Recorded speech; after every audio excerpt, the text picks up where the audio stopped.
జై సోమనాథ్ పార్ట్ 89 క్రితం తర్వాయి భాగం. అక్కడ పరిస్థితి విషమించింది. ఈదుతూ 500 మంది అశ్వికులు ఒక వ్యూహాన్ని పన్నారు. వారందరూ కలిసి ఒక జీవిత నౌకనే నిర్మించారు. తాబేటి సైనికులు వారిపై ఎక్కి గోడలకు నిచ్చెనలు వేయడానికి ప్రయత్నిస్తున్నారు.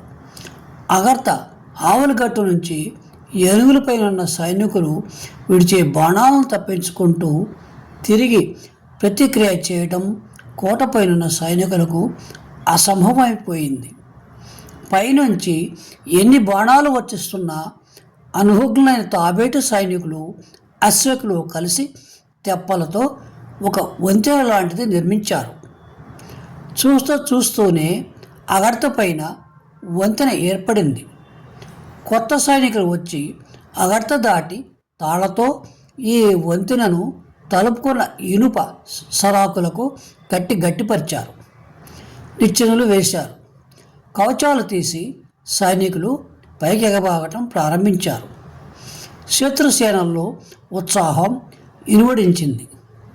కోటపైన విలుకాండ్రు కుప్పలుగా కూలిపోతున్నారు. పరమారుడు కూడా మహా అద్భుత శౌర్యాన్ని ప్రదర్శించాడు. ఆ వంతెనను ముంచడానికి చాలా ప్రయత్నించాడు. స్వయంగా ఎందరినో సంహరించాడు. కానీ క్రమేపీ క్షీణిస్తూ ఉన్న అతని సైన్యం అక్కడ సరిపోలేదు. ప్రతి నిమిషానికి భీమదేవులు ఏరి అని అడుగుతుండేవాడు. తన మిత్రుడు, తన ఆదర్శము అయిన భీమదేవ మహారాజు వచ్చేంత వరకు ద్వారాన్ని కాపాడగలిగితే చాలని మాత్రమే అతని ఏకైక వాంఛ. ద్వారంపై నిల్చొని ఎందరినో తాబేటు సైనికులను, రౌతులను చంపాడు. కానీ ఒకడు చస్తే నలుగురు పట్టుకుని వస్తున్నారు. చివరికి అతడు పెద్ద గదను తీసుకొని బురుజు మీదకి ఎక్కాడు. అతని కవచం అపరాహ సూర్యుని కాంతికి దగదగా మెరుస్తున్నది. అతని మీద బాణాల వర్షం కురుస్తున్నా బురుజు చివర నిల్చుని పైకి ఎగబాగుతున్న సైనికులను గదతో నుగ్గునుగ్గుగా చావమోదటం ఆరంభించాడు. పరమారుని ప్రతాపం అతని సైనికుల్లో కొత్త ప్రాణాన్ని నింపింది. కొందరు సైనికులు ద్వారం మీద నిల్చొని అతనికి సహాయపడుతున్నారు. గజదళ సైనికులు కూడా ఇటే బాణాల వర్షం కురిపిస్తున్నారు. దుర్గంలో మిగతా భాగాల కంటే ఎక్కువ భయంకర యుద్ధం జరిగింది. ఇక్కడే ఇంతలో ఘోరమైన ప్రమాదం ఏర్పడింది.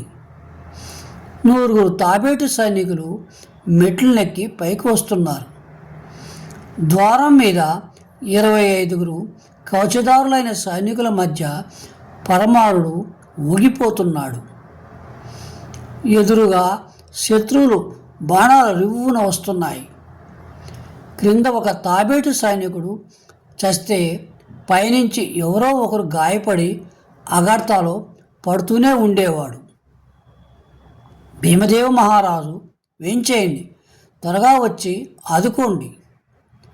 పరమారునికి ఏమీ తోచలేదు. రాక్షసుల్లాంటి ఒక కాకేషియన్ వీరుడు కవచంతో తనను కాపాడుకుంటూ మెట్లెక్కాడు. ఇక ఒక క్షణం ఆలస్యం, అంతే. ఆ వీరుడు కోటబురుజు వరకు రానే వచ్చాడు. ఒక్క గంతులో అతని పైకి చేరాడు. కింద మరో వంతెన తయారవుతున్నది. మరికొన్ని నిచ్చెనలు వేస్తున్నారు. చాలా ప్రమాదమైన పరిస్థితి. పరమారుడు జై సోమనాథ్ అని గర్జిస్తూ కోటపైన కాళ్ళు పెట్టి వీరుణ్ణి కిందికి తోసేయాలని ప్రయత్నిస్తున్నాడు.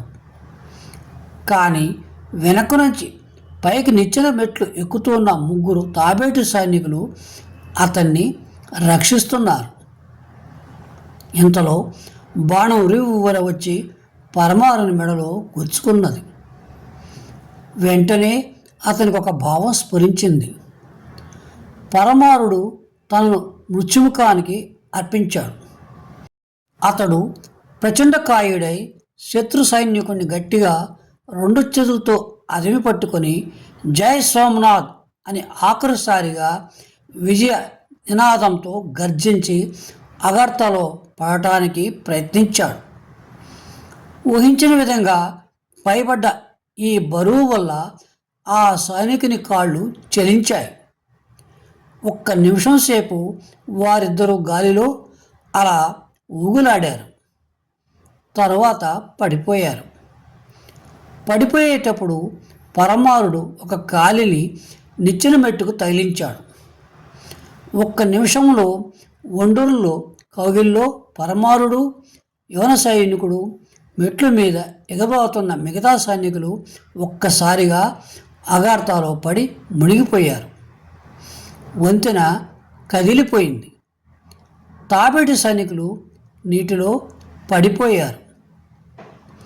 కవచహీనమైన వారి శరీరాలను పైనుంచి రాజపుత్రులు వదిలే బాణాలు చెండాడును ఆరంభించాయి. పరమారుడు తన ప్రాణాలు అర్పించి జనాగడ ద్వారాన్ని కాపాడాడు. సశేషం.